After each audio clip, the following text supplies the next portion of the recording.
मोहन यादव क्या कुछ कह रहे हैं, सुनते हैं। पारिवारिक कार्यक्रम में मेरी अपनी ओर से सीएम हाउस में आप सबका स्वागत है, अभिनंदन है। मंच पर विराजमान डीजी सक्सेना जी, माननीय मिश्रा जी, एससीएस होम सापू जी, सभी वरिष्ठ अधिकारीगण, इस अवसर पर मौजूद पुलिस परिवार के सभी अभिभावकगण, पत्रकार साथियों, प्यारे मित्रों, हम सब अभी जिस प्रकार से थोड़ी देर पहले इस मंच को जीवंत होते देख रहे थे,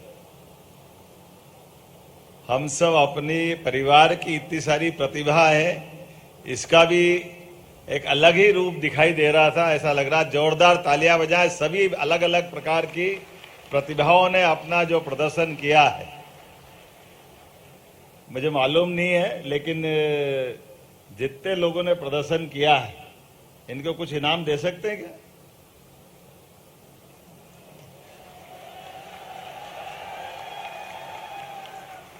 तो हर दल को योग्य प्रकार से,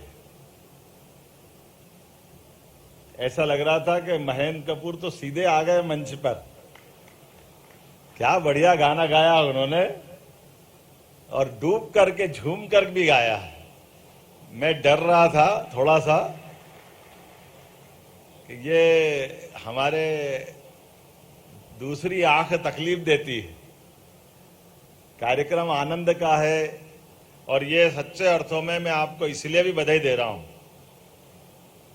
हमारे यहाँ सबसे बड़े त्योहार दीपावली, होली, दशहरा, इनका आनंद पूरा देश उठाता है, लेकिन इन सारे त्योहारों की आत्मा अगर है तो 15 अगस्त है। अगर आजादी नहीं हो तो देश ने सदियों कीमत चुकाई है। इस आधार पे आपको बधाई देना चाह रहा हूं।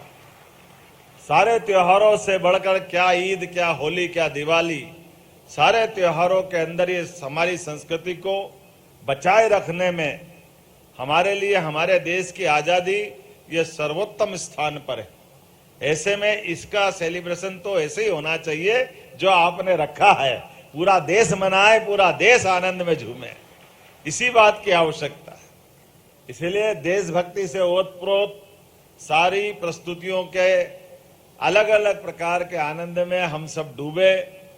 इंडिविजुअल भी दी, बाकी भी दी, और ये बात सही है कि हमारे अपने इस मंच के साथ जिस प्रकार से सारे अधिकारियों ने मिलकर के अपनी उपस्थिति भी दिखाई, मैं आप सबको भी बधाई देता हूं।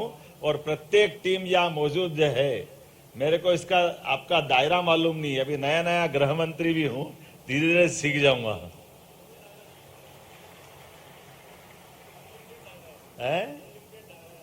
नहीं, अनलिमिटेड तो है, लेकिन अनलिमिटेड की लिमिट कहां है ये भी मालूम नहीं है।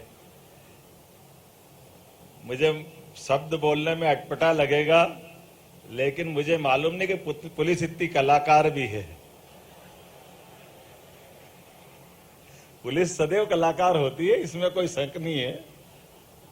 समाज के अंदर होने वाली सब दुर्व्यवस्थाओं में भी सुव्यवस्थित स्थापित करने के लिए हमारे यहाँ हजारों साल से ये कलाकार शब्द कहां से आया है, अगर इसकी खोजबीन की जाए तो कलाओं में कला, कितनी कला है? 64 कला, 14 विद्या, 18 पुराण, 4 वेद, एक ही में है भगवान श्री कृष्ण में, जिनकी जन्माष्टमी आने वाली। सच्चे अर्थों में मेरे से कोई अगर पूछे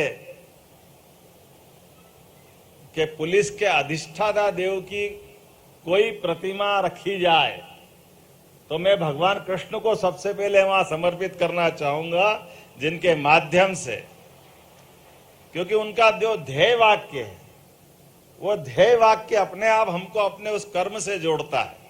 माफ करना, ये हमने उनको उस दृष्टि से नहीं देखा कि जिसकी दृष्टि से पूजा की भावना ली। सच्चे अर्थों में एकमात्र व्यक्ति ऐसे हैं जिनको अपन व्यक्तित्व के नाते से अगर देखें तो जिनके जीवन काल में एक शब्द बोला है, वो अपना पूरा जीवन अधर्म के खिलाफ लगाने के लिए तत्पर है, सदैव धर्म की स्थापना के लिए। और धर्म की स्थापना मतलब सुव्यवस्था, कानून और व्यवस्था की स्थिति आज के शब्दों में मानो, इसकी स्थापना के लिए उन्हें पूरा जीवन लगाया। जहां जहां अधर्म हुआ, जहां जहां अन्याय हुआ, हर अन्याय के खिलाफ एकमात्र व्यक्ति है जिन्होंने अपने आप को सबसे पहले दांव पे लगाया।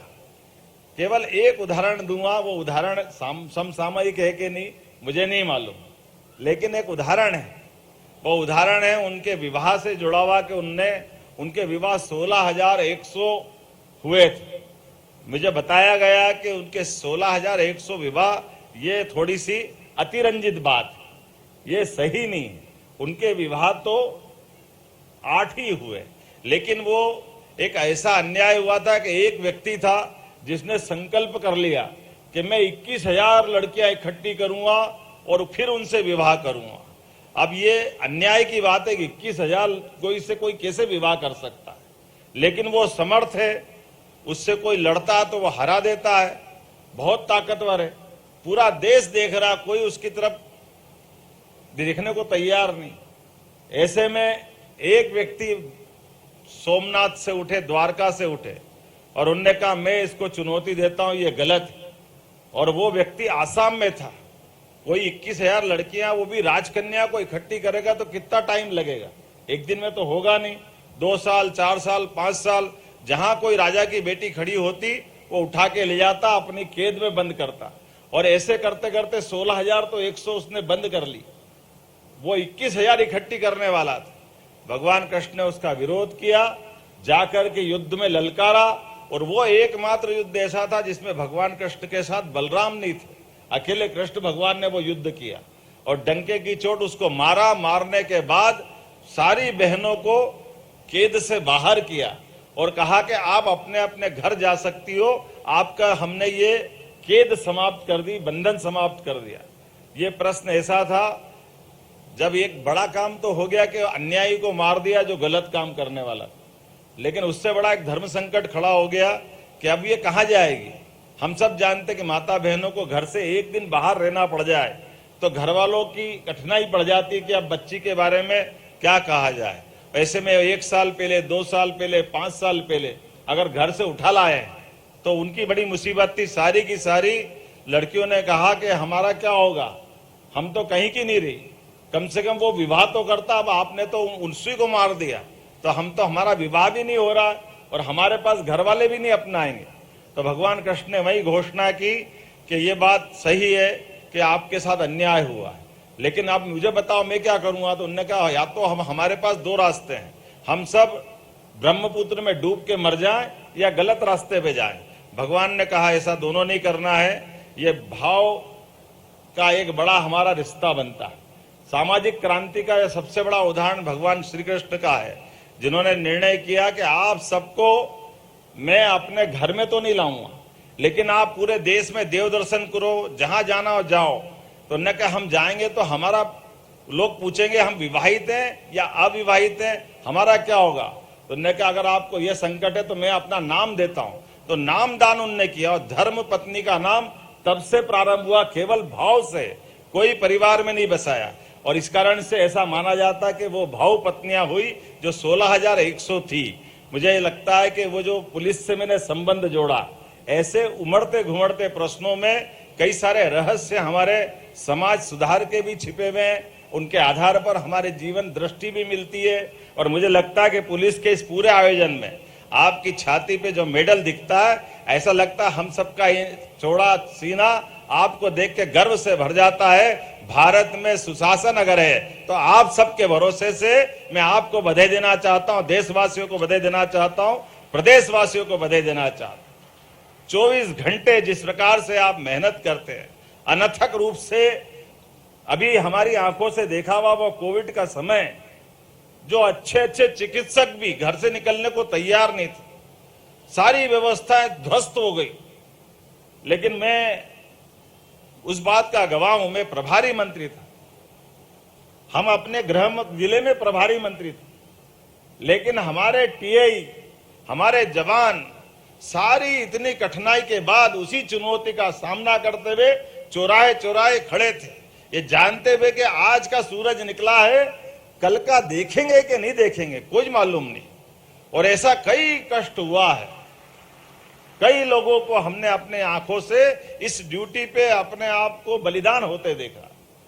जिस प्रकार से सीमा पे सीने की गोली खा करके दुश्मन का मुकाबला करते लोग बलिदान होते, कोविड के समय में अपनी आंखों से हमने उस चुनौती का आपको सामना करते देखा है। इसलिए आप सबको बधाई देता हूं, आप सबकी सेवाओं को नमन करता हूं और उम्मीद करता हूं कि ये मेडल मेरा बस चले तो जितने बैठे सबको दे दूं, सबकी बधाई कर दूं। इतना आनंद से आप काम करते हैं, मेरी अपनी ओर से बहुत बहुत बधाई, बहुत बहुत धन्यवाद। धन्यवाद सर।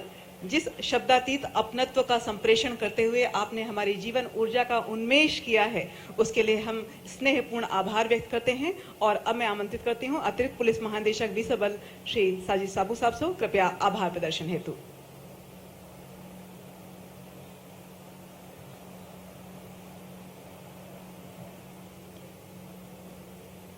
कार्यक्रम में उपस्थित मध्य प्रदेश के यशस्वी मुख्यमंत्री माननीय डॉक्टर मोहन यादव जी, मध्य प्रदेश के पुलिस महानिदेशक Shri Sudhir Kumar Saxena, ACS home Shri SN Mishra, DG home guard Shri Arvind